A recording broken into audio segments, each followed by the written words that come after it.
Olá, amigos! Todas as segundas-feiras colocaremos matérias aqui sobre história e atualidade. O tema de hoje é a janela de Overton. É sobre como a opinião das pessoas pode ser manipulada para que elas aceitem ideias inicialmente inaceitáveis ou impensáveis. Meu nome é Gilberto Maia e você está no Esclarecendo a Verdade.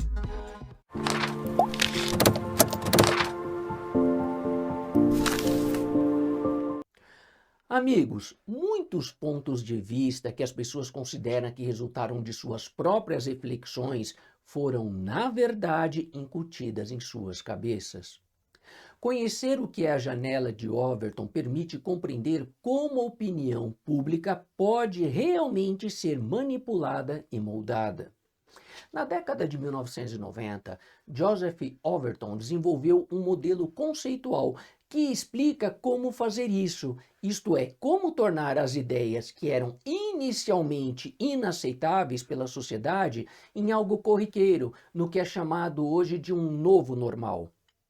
Por exemplo, sem entrar no mérito da questão, a venda pública de maconha era algo impensável nos Estados Unidos. Poucas décadas atrás, ninguém pensava em uma coisa assim. Historicamente, tudo ligado à maconha era visto como um crime. E se alguém falasse sobre vender maconha, ele seria visto como um louco, como um criminoso. Atualmente, vemos furgões vendendo maconha nas ruas da cidade de Nova York, com total apoio e incentivo da prefeitura daquela cidade. Para quem já foi em Nova York, pode ver esses furgões em todas as grandes avenidas de lá. Na Quinta Avenida, na Sétima Avenida. A venda de maconha ali ela foi legalizada e se tornou algo muito corriqueiro, já que se tornou um novo normal, que caminha até para ser um velho normal de tão comum que já se tornou. Mas essa mudança não ocorreu naturalmente, resultou de um trabalho de engenharia social que fez com que essa ideia de vender maconha se tornasse socialmente aceita. Esse tipo de processo de mudança, do ponto de vista das pessoas em relação à maconha, ele não foi de uma vez, ele foi um processo muito gradual. Inicialmente, só 30% das pessoas apoiavam a legalização da venda de maconha nos Estados Unidos. E isso está de acordo com a realidade. Geralmente, 30% das pessoas são de esquerda, 70% são de direita ou conservadoras. Então, por meio da engenharia social, usando a estratégia da janela de Overton, foi possível fazer com que gradualmente mais e mais pessoas aceitassem essa ideia. Isso fez a aceitação inicial de 30% passar para 40%. Os 40%, então, passou para 50%, quando a ideia já era aceita por metade das pessoas. De 50% passou para 60% de aceitação. De 60% passou para 70%. A situação se inverteu, então. Os 70% de rejeição iniciais se tornaram 70% de aceitação. A partir desse ponto, a resistência à venda da maconha já estava vencida e a sua legalização já tinha suficiente apoio para ser aprovada. E assim, uma ideia que era inicialmente inaceitável virou até lei e se tornou um novo normal. Quem sabe mais 10 anos à frente, as pessoas nem mesmo pensarão que um dia existiram pessoas que se opunham à venda de drogas, de tão absurdo que isso parecerá no futuro. Esse movimento de mudança de visão das pessoas sobre um assunto, ele é chamado movimento da janela de Overton. Ele pode ser extrapolado para qualquer tipo de fenômeno social que possa existir. A janela de Overton tem 5 posições ou etapas a serem trabalhadas para mudar a visão e a opinião popular das pessoas que elas têm sobre um determinado assunto. Essas etapas são: primeiro, totalmente inaceitável; segundo, inaceitável com algumas ressalvas; terceiro, neutralidade; quarto, aceitável com algumas ressalvas; e quinto, totalmente aceitável. Veja como a janela de Overton se movimenta entre as 5 posições.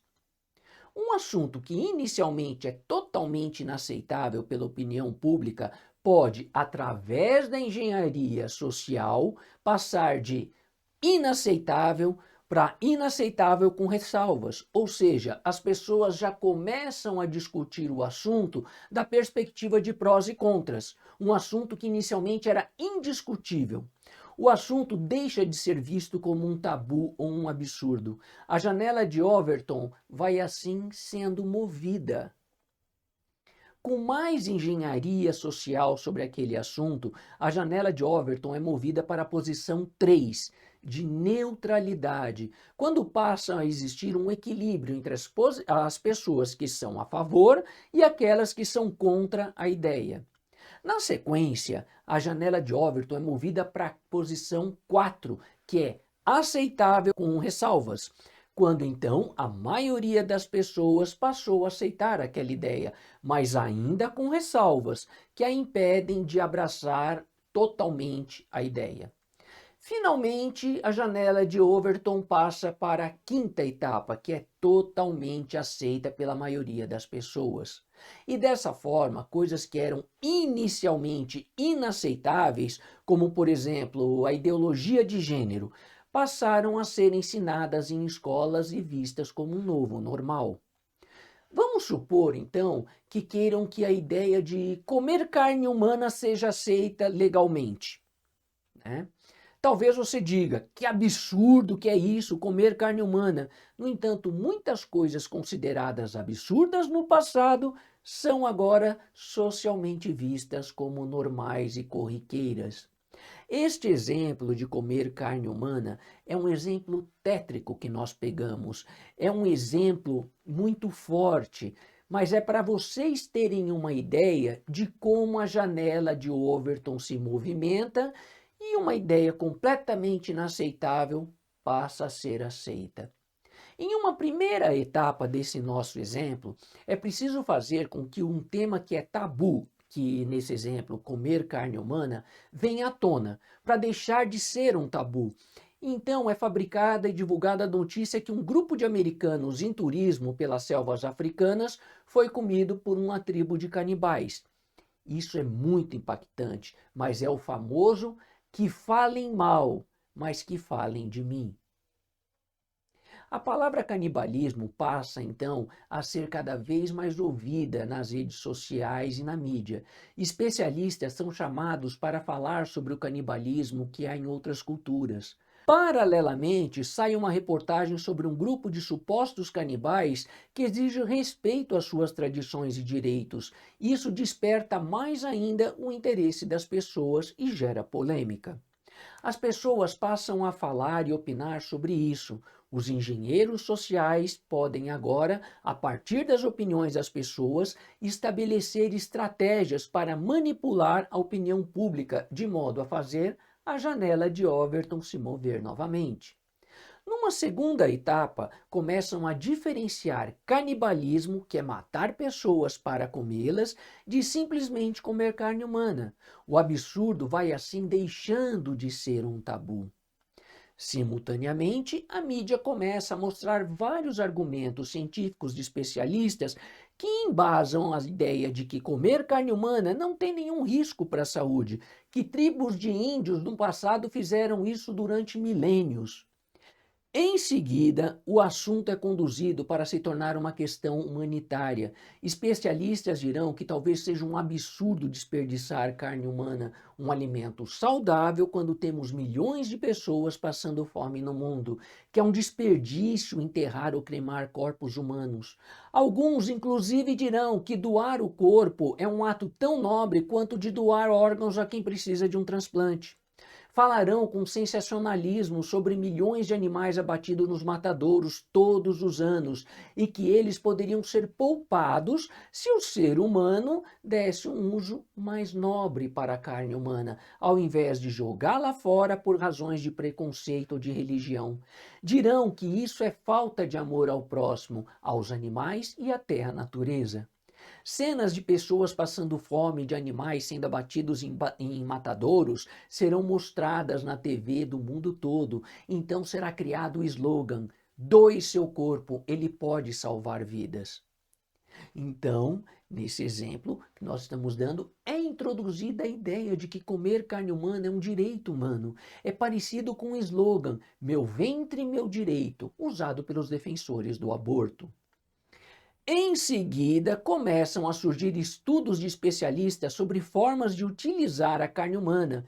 Dirão que não comer carne humana é uma versão injustificada, que é mais outro preconceito humano e é também uma falta de respeito pela vida e natureza.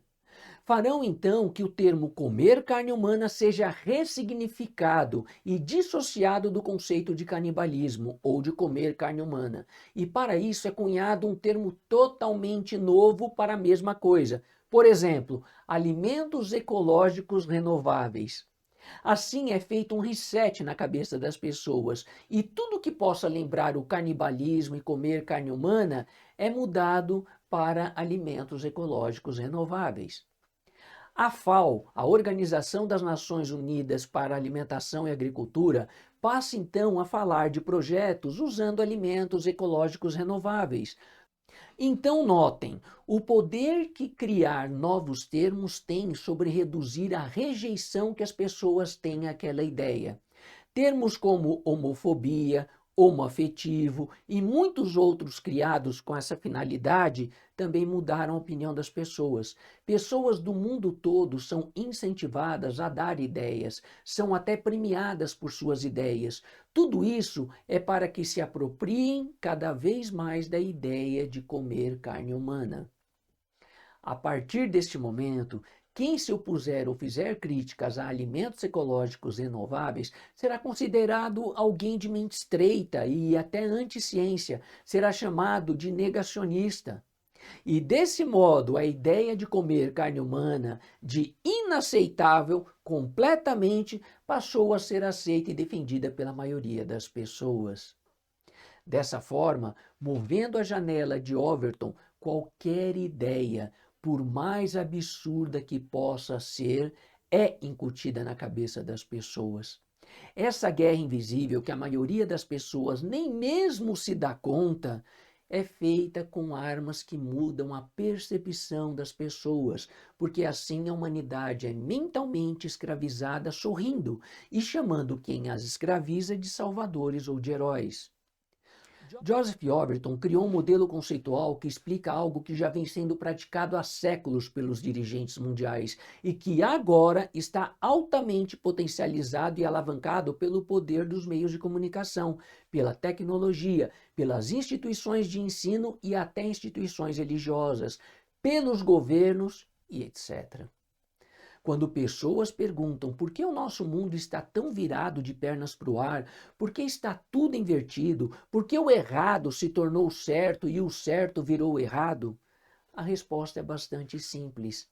Sem nos darmos conta, fomos manipulados durante décadas por forças poderosas.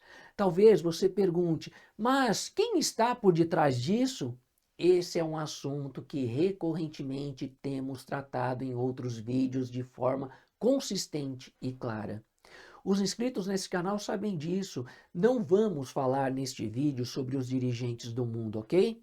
Eduard Bernays, considerado o pai das relações públicas, disse décadas atrás: nossas mentes foram moldadas, nossos gostos foram formados e nossos pensamentos foram em grande parte sugeridos por homens dos quais nunca ouvimos falar. A humanidade é dominada por um número relativamente pequeno de pessoas que entendem os processos mentais e os padrões sociais das massas. São eles que puxam os fios que controlam a mente do público e que, aproveitando-se das velhas forças sociais, criam maneiras de dirigir o mundo. São eles que puxam os fios que controlam a opinião pública. Tem até um outro nome para essa engenharia social: engenharia do consentimento. Joseph Goebbels, o ministro de propaganda do nazismo, disse certa vez: uma mentira contada 1000 vezes torna-se uma verdade. Para se terem uma ideia, a opinião pública é manipulada até para que as guerras possam acontecer. É também assim que se elege e se faz impeachment de presidentes. Quase tudo é manipulado, inclusive a história humana. Estou exagerando? Talvez tudo isso você encare como uma teoria da conspiração. É porque tudo que é novo é inicialmente rejeitado por não estar de acordo com as nossas crenças pessoais. Percebam, a aceitabilidade da opinião pública determina a viabilidade política de algo. E os dirigentes do mundo sabem muito bem disso. Agora mesmo, durante este surto, vamos dizer assim, a manipulação da percepção e da opinião das massas sobre o que de fato está acontecendo é feita de forma descarada, mas muito poucas pessoas conseguem se dar conta disso ou acreditarão nisso. E vejam que eu não estou falando de questões pontuais, não, mas de coisas muito sérias. Cabe a cada pessoa buscar a verdade, pois só assim ela vai se convencer e acreditar naquilo que estou dizendo. Isso é o que tínhamos a dizer na matéria de hoje. Se vocês gostaram, deem o seu like, compartilhem, coloquem aqui os seus comentários e até a próxima matéria.